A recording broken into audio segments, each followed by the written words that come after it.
In the heart of one of the harshest environments on Earth lies an extraordinary paradox.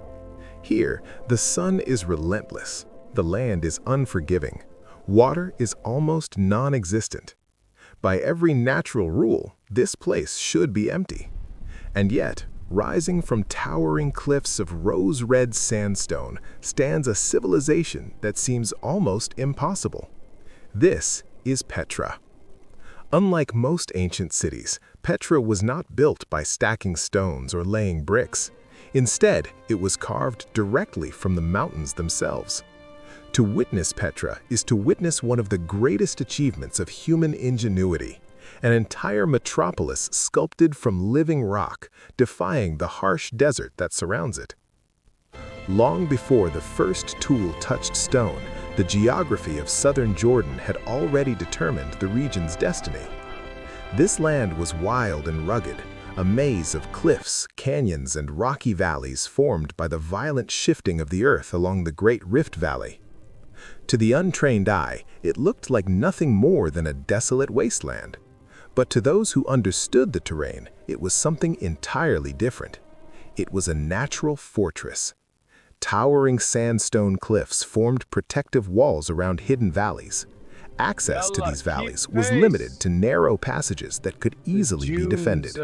A small group of defenders could hold back an entire army. But the landscape offered more than just protection.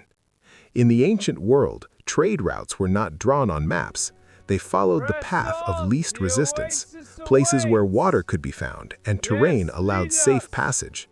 And this region sat directly at a critical crossroads. Caravans traveling between Arabia, Egypt, and the Mediterranean were funneled through these valleys.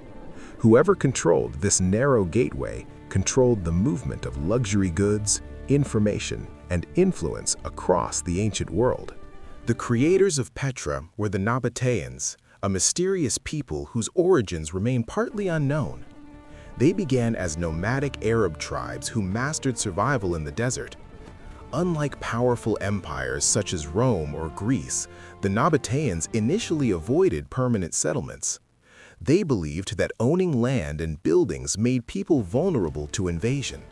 Instead, they lived as skilled desert wanderers. They understood the hidden rhythms of the desert, where water could be found, how to travel safely across vast distances, and how to disappear into the sands when threatened. But by the 4th century BCE, everything began to change. The Nabataeans realized that the true power of the desert was not land, but trade.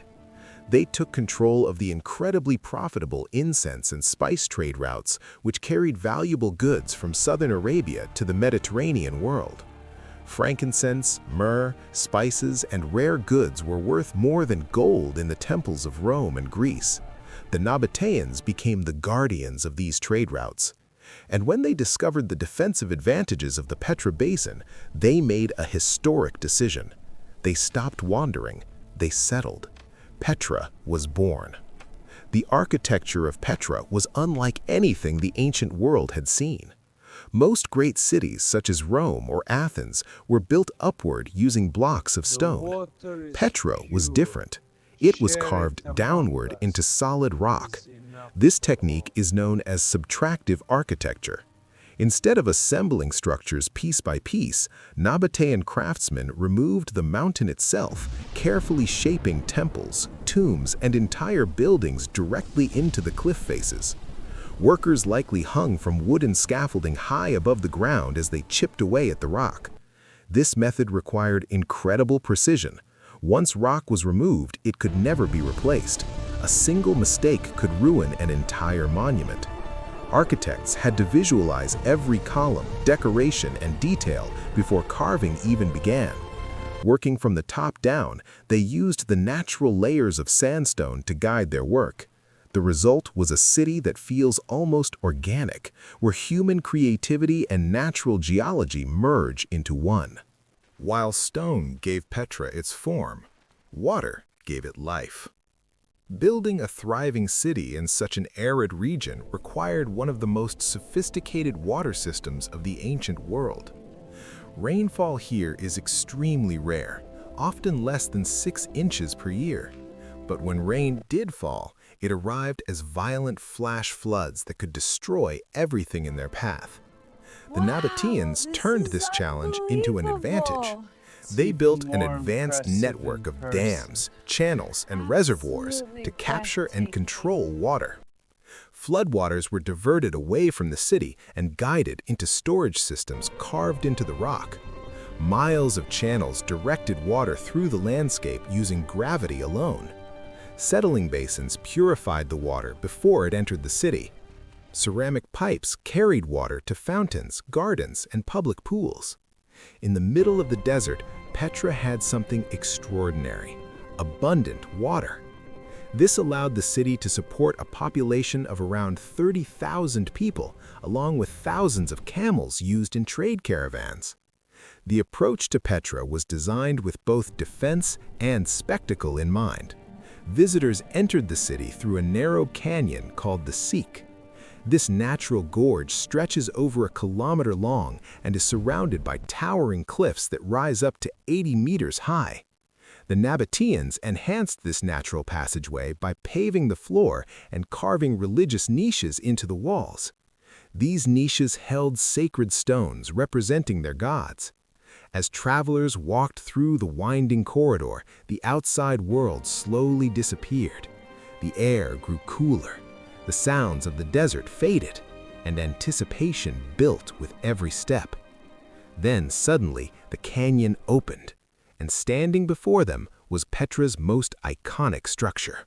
At the end of the Seek stands the magnificent Treasury, known as Al-Khazneh. Standing about 40 meters tall, its intricate facade is carved directly into the cliff. The pink sandstone glows in the sunlight, protected for centuries by the surrounding canyon walls. Built in the 1st century BCE, the treasury was likely a royal tomb for a Nabataean king. Its design blends local Nabataean styles with influences from Greek and Hellenistic architecture, evidence of Petra's far-reaching connections across the ancient world. Above the city stand the massive royal tombs carved high into the cliffs. These enormous facades were meant to be seen from across the valley. As the sun set, they glowed red against the evening sky, powerful symbols of royal authority and legacy. Religion also played a central role in Nabataean life. Instead of always depicting their gods in human form, the Nabataeans often worshipped betyls, simple stone blocks representing divine presence. For them, the rock itself was sacred. Temples and sacred spaces were carved directly into the mountains. High places of sacrifice were built on nearby peaks, requiring difficult climbs as part of religious rituals. Petra was not just a religious center or a trade stop. It was a vibrant city. The massive theater, carved directly into the mountainside, could seat more than 8,000 people. Markets, streets, bathhouses, and public spaces filled the valley. People gathered here to trade, debate, celebrate, and live their daily lives. Petra rivaled the great cities of the Mediterranean. The city's prosperity came from commerce. Petra sat at the center of the ancient world's most valuable trade networks. Markets overflowed with goods from across continents: silk from China, spices from India, incense from Arabia, glass from Rome. The Nabataeans taxed the caravans that passed through their territory. They offered water, protection, and storage. This constant flow of trade made Petra immensely wealthy. Evidence from inscriptions suggests that Nabataean society was surprisingly progressive. Women held significant rights. They could own property, conduct business, and inherit wealth.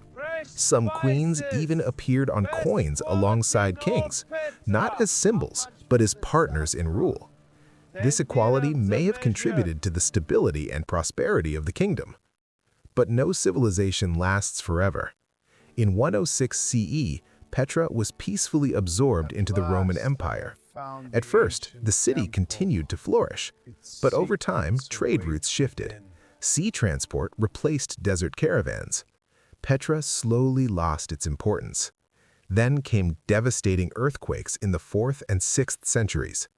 These disasters destroyed much of the city's fragile water infrastructure. Without water, the desert reclaimed the land. The population dwindled. Eventually, Petra was abandoned. For centuries, Petra vanished from Western knowledge. It survived only in the stories of local Bedouin tribes.